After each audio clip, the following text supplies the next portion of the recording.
Forget frequently asked questions. Common sense, common knowledge, or Google. How about advice from a real genius? 95% of people in any profession are good enough to be qualified and licensed. 5% go above and beyond. They become very good at what they do, but only 0.1% are real geniuses. Richard Jacobs has made it his life's mission to find them for you. He hunts down and interviews geniuses in every field: sleep science, cancer, stem cells, ketogenic diets, and more. Here come the geniuses. This is the Finding Genius Podcast with Richard Jacobs. Hello, this is Richard Jacobs with the Finding Genius Podcast, part of the Finding Genius Foundation. I have one of my listeners on today, Jim Bijl. He's over in the Netherlands, and he's had, professionally some interaction with, the COVID situation. So I wanted to talk to him and see what he sees at the ground level. So, Jim, thanks for coming. Yeah, no problem. Nice to be here. Yeah. Well, tell me, what do you do for work, and what have you observed? We'll get into it slowly. I'm a lung function analyst. That's the literal translation. I think in America it's a pulmonary function technician. But we do tests with people to evaluate the state of their lungs. So we check the volume of their lungs, their diffusion capacity, so how well they can take up the oxygen. We also look at the flow, the airflow, if it's obstructed or not. Those three things are, the most important parameters we look at. So, yeah. What did you start observing since last year? When did you first start seeing what were called COVID patients? Well, with COVID, because it's an acute injury, there weren't any patients coming in. At my department, they actually were directly taken to the ICU. We see a lot of people with chronic lung injuries. But after a while, of course, the people who made it, they were discharged from the ICU. And then they came to us, like a study was started, where we would look at how their lung function would return, how the healing went, and how we would see that in the different parameters. So that's what I focus on. Well, so what have you noticed? Is COVID different from flu? What have you noticed about it in particular? It has more similarities than differences. So, of course, we had SARS, MERS. I believe SARS was in 2003 and MERS in 2012 or something. And learned a lot about those types of coronaviruses. And I also looked back in the literature to see if I could find similarities and to know what to expect in these patients. And it's very similar because also in SARS, people progressed to pulmonary fibrosis, some of them. And they also had, most of them had diffusion deficiencies. So, and also sometimes obstructions, but you call it a restrictive lung disease. So, yeah, you see a decrease in volume, and so that's very similar to what I see now in the people who recovered from COVID. I think the group that we study, they all of them have been to the ICU, and we see, I think in about 30%, we see that the diffusion capacity is decreased. And also the FEV1, that's the measure for how much air they can exhale in 1 second. And and then we measure that like after 6 weeks after discharge, and then again 12 weeks after discharge, and then 18 weeks. And a lot of them recover really well. So know from SARS that in the first year after the disease, the recovery is substantial. So the majority of the recovery happens in the first year, and the diffusion capacity will improve even after that. So even though a lot of patients have damage to the lungs that is permanent, like scarring tissue, what we call fibrosis. Most of them, they recover all of their diffusing capacity after about 1 year. So, yeah, that's actually very, very positive. Yeah, no surprises there. So do you see that the COVID has changed over the past year? Is it affecting people as badly? Can you tell? I mean, what's changed about it over a year? Well, what I see more in my surroundings is that because I don't work on the ICU, of course there are still COVID patients, but we know a lot more about the treatment, so we can treat them better. So in the like in March and April, where you had the big spike, then at our ICU, we also had a lot of problems, a lot of like pulmonary thromboembolisms and people going into cardiac arrest, and that was very, very common.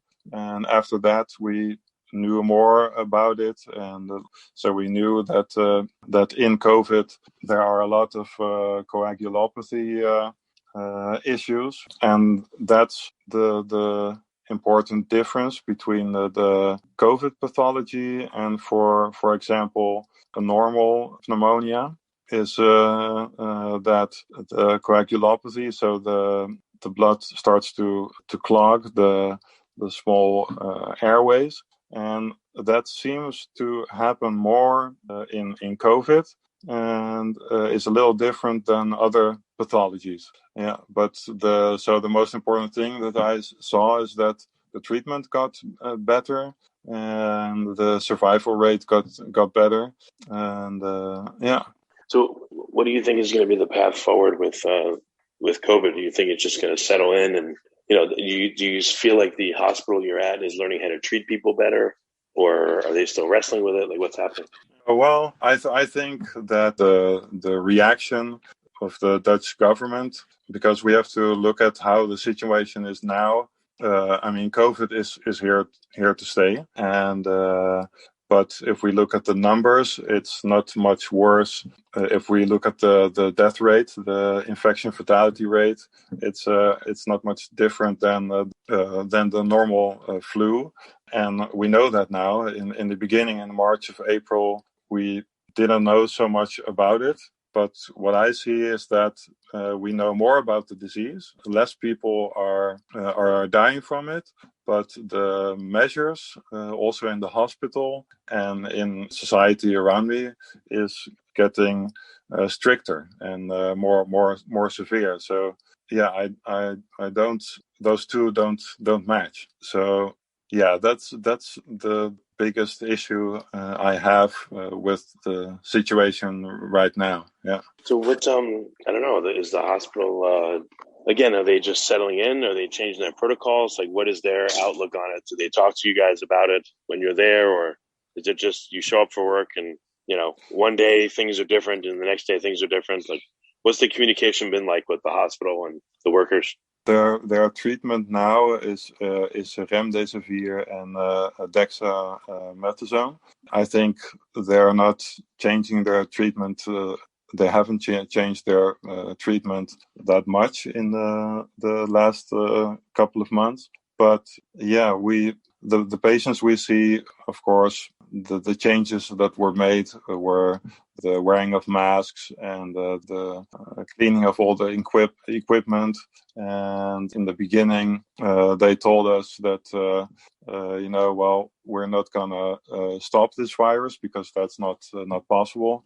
But we are going to try to slow it down. And but after a while, it became more like, well, we really don't want any more infections. So very strict distancing rules. And like I said, the masks are also mandatory in all public areas. So yeah, I see those measures increasing, and they are not really talking to us that much. We have updates sometimes, like press conferences from doctors, But yeah, actually the details are a little scarce. I also have to follow it more via the news and to see if the infection rate is dropping. But there's not so much information we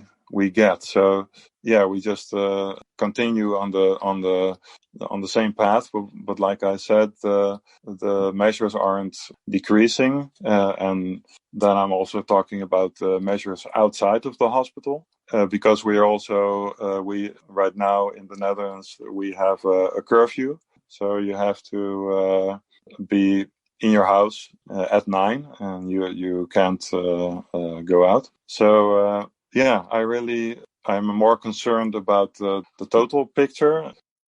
Before we continue, I've been personally funding the Finding Genius podcast for 4.5 years now, which has led to 2,700 plus interviews of clinicians, researchers, scientists, CEOs, and other amazing people who are working to advance science and improve our lives and our world. Even though this podcast gets 100,000 plus downloads a month, we need your help to reach hundreds of thousands more worldwide. Please visit findinggeniuspodcast.com and click on Support Us. We have 3 levels of membership from $10 to $49 a month, including perks such as the ability to see ahead in our interview calendar and ask questions of upcoming guests, transcripts of podcasts you're interested in, the ability to request specific topics or guests, and more. Visit findinggeniuspodcast.com and click Support Us today. Now back to the show. Do you think the restrictions are warranted, or are they overkill by this point? Yeah, I think really overkill, because we have a year of data, and we can see what the lockdowns did, we can see what masks did, and we can see the infection rate, and so then the government implementing the curfew, that was a big overreach, and I think so. Do you think they're going to listen and make change, or what do you think is going to happen? What's the end game? They're just going to keep the restrictions forever, or what do you think they'll do? Yeah, I think, because that's what I'm a little worried about, that a lot of people still seem to think that it's temporary. Actually, people now are starting to get a little nervous. For example, now that the vaccine is here, and first they said that when the vaccine was here, then we would be able to get back to normal. And now you see the mutations, and then they say, oh, well, maybe the first vaccine is not enough. And then you see people already getting a little nervous, like starting to doubt the government a little bit and what they're saying. And so I think it's not temporary. When actually the people asked for more government control, they wanted the government to act because they were scared about the effects of the virus. And so the government said, okay, and they just implement the rules. And but that when they take that kind of power, and they are not easily going to give it back. So I'm really thinking this will continue for a long time, and I'm not exactly sure what will happen, if we can ever really go back to normal. So, but what do you think it'll take for a change in policy? I mean, do you see that? Does the hospital communicate with your government? Are they just like, I don't know, what do you think is going to happen? They're just going to leave it in place till people complain enough? Or what do you think they're going to do? Yeah, I think can't leave it to the politicians, because they're kind of stuck. Because you can say, well, they're implementing too many rules, or they're being too strict. But if you look at the prime minister, and he would say, okay, I will decrease the restrictions, and then maybe 10 more people will die in the ICU, and they say, well, because you loosened the restrictions, now 10 people died. So and then the prime minister is held responsible. So he will more often take it safe and do like the other countries around us are doing, Germany and England. And so it can't come from the politicians. It has to come from the people. And actually, going out and demonstrating, I think that's also not going to work. Actually, it's easier than that. You don't have to do anything. You just have to resume your normal lives. And if people would just do that simple thing, resume their normal lives, then the change will happen. But they really did a good job at scaring people. And I think it's also because not many people know a lot about viruses, and it's a scary name, and you can't see it. So people, they really got scared. If you like this podcast, please click the link in the description to subscribe and review us on iTunes. So I think, look around me, like the amount of people that are going along with it, I'm a little surprised, but I think it's a slow process over many years. And people just, I think that they don't realize enough what is happening, what they're losing. People say, well, you don't have to give up so much, we have to protect the elderly and, do everything we can. But I think we are really giving up a lot. And it's a little surprising that not too many people see that, maybe because they didn't have to fight for the freedom. So I don't know. What happens in your local media in the Netherlands? Do they talk about it constantly, like they do here, like you send to the world, or has the tone of the media changed? Like, we'll talk about media first. So what do you see now versus before? Yeah, no, I think the media is just continuing their normal game. So now, of course, it's mutations, and I don't see any change in the media. They're doing the same things, but what I do see is that there are groups forming. So there's a group of doctors, medical professionals, and they came together and they formed a group, and they are So some groups are really trying to, by coming together, trying to force change. For example, asking the general practitioners to take back a little control, because the general practitioners actually, normally when you're ill, then you go to the doctor and they check you, and if they think it's warranted, you go to the hospital. But in the beginning of COVID, the general practitioners were really told, don't see the patients and tell them to stay at home. And I think they went over the heads of the general practitioners, and so they have to restore a lot of what they've lost, I think. But so the media is really, but for me it's different, because I look at alternative media. I follow different channels on YouTube and BitChute, and but because most people, they just look at the mainstream media, they watch TV. They have such a one-sided view, and it's so far from what I see, and it's not that I'm always looking for conspiracies. It's more, I like new information, and I'm always open to it. And then after a while, I'll decide if I'll keep it. But I'm never afraid to listen to new information. So what I see, to me is a big difference, is, for example, when you say to a person, Roger Federer, he earns like $5 million every game, and then people say, "Oh, I don't believe that," and they start to look it up on the internet. But if you tell people, COVID, 99.8% of people survive a COVID infection, then people don't look it up. They start to distrust you. They immediately think the fringe conspiracy theorists. It can't be, Yep.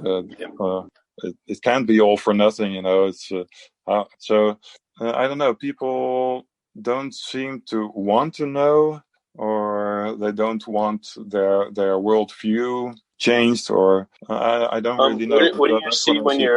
when you're going around? Do you see that people are more relaxed, or are they just the same as always? Or like, what's your feel when you go around town and you see people? The group that's a little skeptical and starts to be a little bit more relaxed with the rules, I think that group is definitely growing. And of course, you always will see some people walking around outside on the sidewalk while it's snowing with a mask. And I think, of course, you will have those people, but when you look at the majority, people can't live in this situation very much longer. So I think it's inevitable that, grandparents want to hug their grandchildren. And so eventually they will have to come up with something new. And in parts, that's the new mutations, they try to keep people on edge.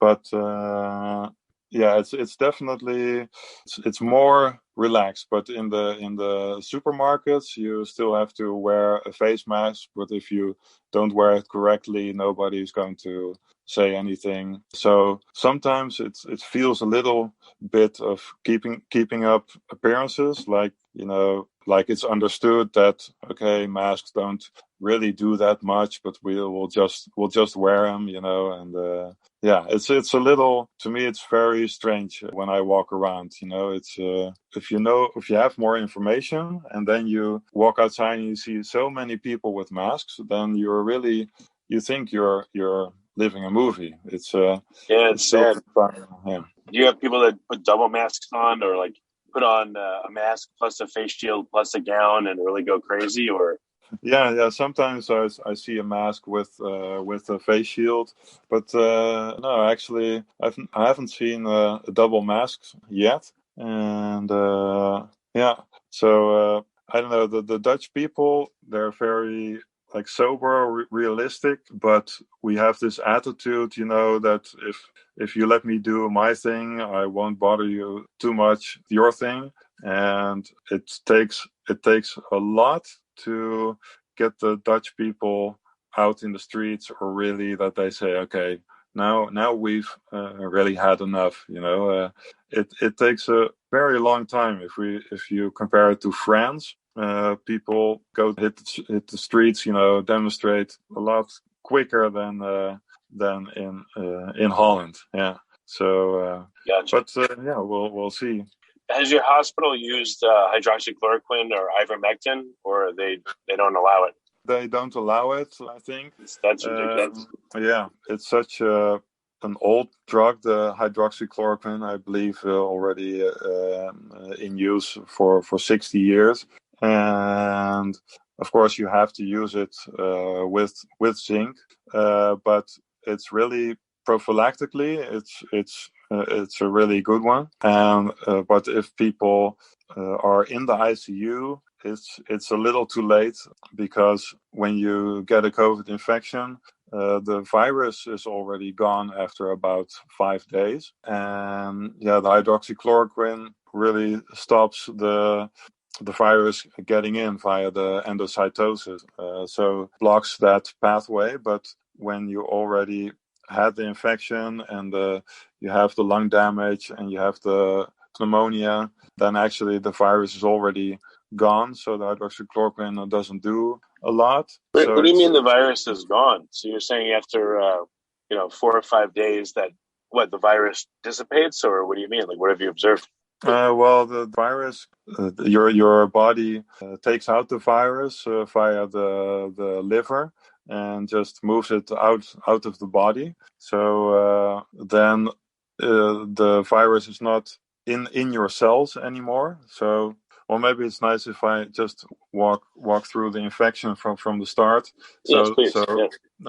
So the virus size is about the same as the influenza virus. It's about 1 micron. 0.1 microns. And now they believe that the infection will start, most of the times it will start in the nasal epithelium, so in the nose. And your nose is really ideally shaped and designed to capture viruses. And in the nasal epithelium, you have a large concentration of the ACE2 receptors, and the ACE2 is not so much pronounced in the rest of the respiratory tract. So they believe it starts in the nose, and then the infection moves down and goes to the stomach, and then eventually the intestines, or it will go down to the lungs, and you will get a viral pneumonia. And the viral pneumonia is not so bad as a bacterial pneumonia. So if you get a severe form of corona disease, your viral pneumonia will go away. But because the damage is already done, and in people with a debilitated immune system, it results in a return of infections. So then it will become a bacterial pneumonia, and it can progress further, and then it can result in sepsis and ARDS, the acute respiratory distress syndrome. About 50% of people that go to the ICU have some form of acute respiratory distress syndrome. And this syndrome has a fibrotic stage. So if that doesn't get resolved, you get more and more organized, like cell structure or damage structure. And then in some people, it can progress to the real lung fibrosis, that the scar tissue that can't be repaired anymore. So what do you see that the remdesivir and the the other drug given with it, do you see it works? I mean, I've read a study or two showing that remdesivir does nothing. Do you see it clinically works? No, not really. I think I know the study you're talking about. Yeah, it's but I must say, because I'm not in contact with a lot of personnel that works on the ICU, I can't say if exactly if there's a lot of difference, since they are using that. Like to me, what I see in the patients that survive, if you look at their comorbidities, I haven't seen in that entire group. So people that have severe COVID, they've been to the ICU, they recovered, and I haven't seen any person that I think, I wouldn't have thought they would get the severe disease. Every single one has comorbidities. They are overweight, diabetes, hypertension, cardiovascular disease, and they use medications, blood lowering, the medication to reduce the blood pressure.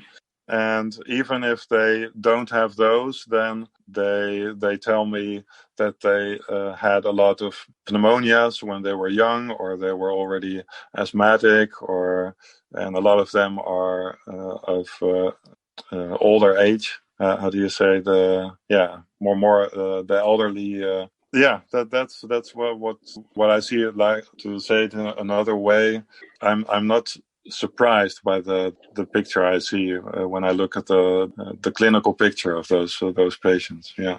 So what do you think? Again, from here, you're just biding your time and seeing what you'll see, or do you think that there's any big change coming, or unfortunately it's just like clown world and we don't know what's going to happen?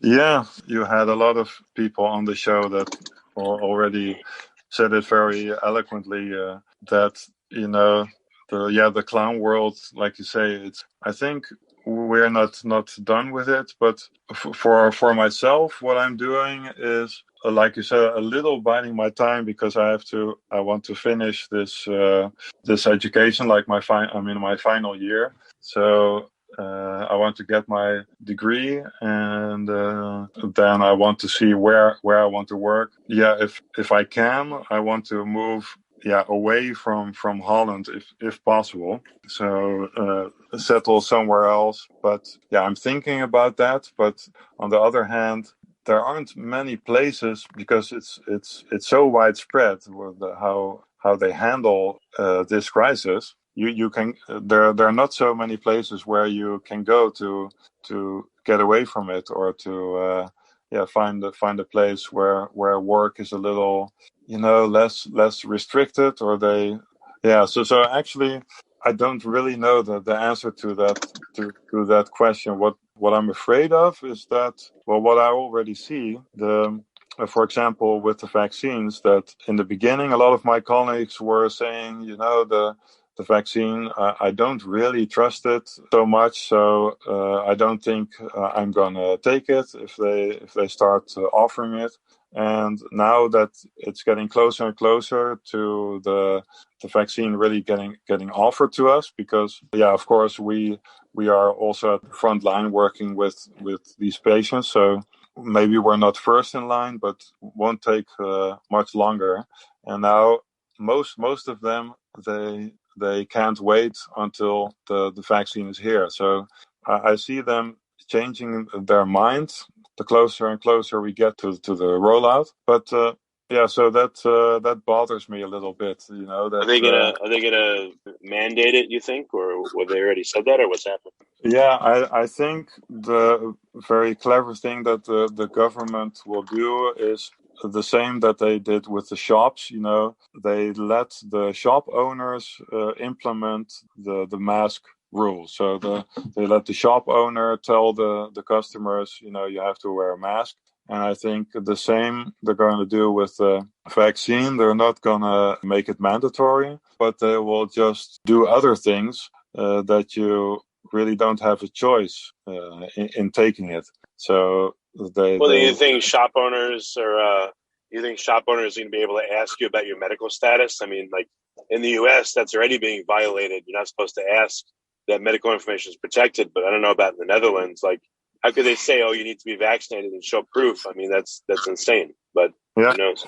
Yeah, no, it's like you say, it's the same here. They can't make you give out medical information like that. But there were so many things that they said they wouldn't do, and then in some way, shape, or form, like with moving a little around the issue, like attacking it from a different side, they get their wish. So also with the emergency states, that when they say it's an emergency state, they can implement, or they have a lot of more power, the government, and they made like a proposal to make it a law, because first they it wasn't law, but they want to continue it. So now so the law was proposed, and it was really such a ridiculous, like what I hear from people who know more about it. When you hear it, you say, no, well, they will never get that approved. But now the law is approved, and they can make the emergency state continue for as long as they want. And now they won't say, or they will say, we will not make a corona passport or a vaccination passport, but actually the vaccination passport will be here, and that's because the European Union goes above the Dutch constitution. So the politicians are they're locked in between what the people want and what Europe wants. So it's terrible. Yeah, so Europe, the vaccine passport, the European Union already has it planned, and the Dutch politicians will say, no, we'll not do it. That's but they can say that because, like I said, the European Union eventually it will be done. So All right. Well, very good. Jim, what's the, I don't know if you want any follow-up, but is there a place where people can contact you if they wish, or you're just happy to do the interview and no contact info? It's up to you. No, that's fine. They can contact me at my email, and that's jimbijl@protonmail.com. If you like this podcast, please click the link in the description to subscribe and review us on iTunes. You've been listening to the Finding Genius podcast with Richard Jacobs. If you like what you hear, be sure to review and subscribe to the Finding Genius podcast on iTunes or wherever you listen to podcasts. And want to be smarter than everybody else? Become a premium member at findinggeniuspodcast.com. This podcast is for information only. No advice of any kind is being given. Any action you take or don't take as a result of listening is your sole responsibility. Consult professionals when advice is needed.